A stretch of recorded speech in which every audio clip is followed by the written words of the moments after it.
पालघर, पुणे, रायगड, नाशिकमध्ये उद्या पावसाचा रेड अलर्ट. मुंबईसह ठाणे, धुळे, अमरावती, अकोला, रत्नागिरीत ऑरेंज अलर्ट जारी, तर इतर जिल्ह्यांना येलो अलर्ट. मुंबई, नवी मुंबई, पनवेल, नाशिकसह पुणे, ठाणे, पालघर, रत्नागिरीतील शाळा आणि महाविद्यालयांना सुट्टी जाहीर. जिल्ह्यातील रेड अलर्टच्या पार्श्वभूमीवर प्रशासनाचा निर्णय. मुसळधार ते अतिमुसळधार पावसाचा अंदाज. नाशिक जिल्ह्याला उद्या पावसाचा रेड अलर्ट जारी. परिसरात ढगफुटीची शक्यता. शाळा आणि महाविद्यालयांसह आठवडी बाजार आणि देवस्थानही बंद राहणार. मुख्यमंत्री फडणवीसांकडून राज्यातील पूरस्थितीचा आढावा. नागरिकांनी प्रवास टाळा. अत्यावश्यक असेल तरच घराबाहेर पडा.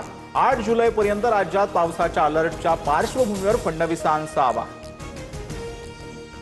आळंदीत इंद्रायणी नदीला महापूर. 408 नागरिकांची सुटका. पालखी सोहळ्यासाठी आळंदीत येऊ नका, प्रशासनाचं आवाहन. सोहळ्यात केवळ मान्यवर आणि दिंडी प्रतिनिधींनाच प्रवेश मिळणार. 19 तासांनंतर मुंबई पुणे मिसिंग लिंक वाहतुकीसाठी अखेर खुला. मुख्य गेटवरच मोठी दरड कोसळल्याची घटना. दरडीचा मलबा बाजूला काढल्यानंतर वाहतूक सुरू. इन्फ्रामन म्हणून घेता प्रकल्पाची काय अवस्था केलीत? मिसिंग लिंकचं सेफ्टी ऑडिट झालंय का? विरोधकांचा सरकारला सवाल. तर बोगद्यात कुठेही नुकसान नाही, समोरच्या भागात दरड कोसळली, फडणवीसांकडून स्पष्ट. वसई, विरार आणि नाला सोपाऱ्याला पुराचा वेढा. सलग 4थ्या दिवशी तुफान पावसामुळे रस्त्यांना तलावाचं स्वरूप. छाती एवढ्या पाण्यातून नागरिकांचा प्रवास. रेल्वे रुळही पाण्याखाली. रायगडमध्ये मुसळधार पावसानंतर अंबा नदीला पूर. नागोठणे शहरामध्ये पाणी शिरलं. महाड शहरालाही सावित्री नदीचा वेढा. अनेक पुलं पाण्याखाली. महाड आगारातील ग्रामीण आणि लांब पल्ल्याच्या एसटी वाहतूक ठप्प. ठाण्यातील उल्हास नदीला पूर. टिटवाळा, आंबिवली, कल्याणमध्ये पुराचा धोका. बदलापुरातील रस्ते जलमय. नदीकाठच्या गावांना सतर्कतेचा इशारा. लोणावळ्यात पर्यटकांवर निर्बंध. कलम 163 लागू. अतिवृष्टीमुळे धोकादायक पर्यटन स्थळांवर जाण्यास बंदी. पाणी साचलेल्या भागातून नागरिकांना सुरक्षित स्थळी हलवलं. कर्जत दरम्यानच्या घाटात दरड कोसळल्याच्या घटनेनंतर 17 एक्सप्रेस गाड्या रद्द. पुण्याच्या मावळमधील पाटण गावात घरावरती दरड कोसळली. दुर्घटनेमध्ये 3घांचा मृत्यू तर 23 जणांना वाचवण्यात प्रशासनाला यश.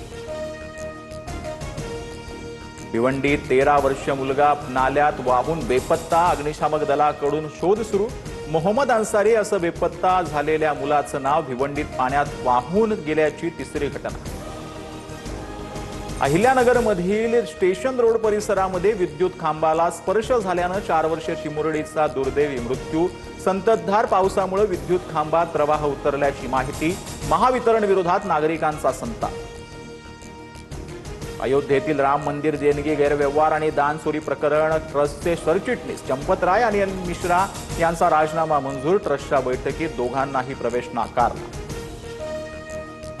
चोरीच्या निमित्तानं हिंदू विरोधात काही लोक षडयंत्र रचत आहेत. इथून पुढे कुणालाही आमच्यावर बोट ठेवता येणार नाही, असं काम करू. राम मंदिर ट्रस्टच्या गोविंद गिरींचा दावा.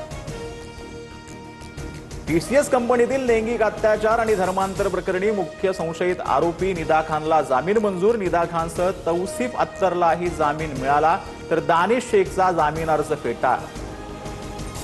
मुंबईच्या मानखुर्दमधील दुर्घटनेप्रकरणी कंत्राटदार आणि इमारतीचा मालक आणि अनधिकृत बांधकामास परवानगी देणाऱ्या विरोधात गुन्हा दाखल. दुर्घटनेत 6 जणांचा मृत्यू तर 1 गंभीर जखमी. मृतांच्या वारसांना प्रत्येकी 5 लाखांची आर्थिक मदत.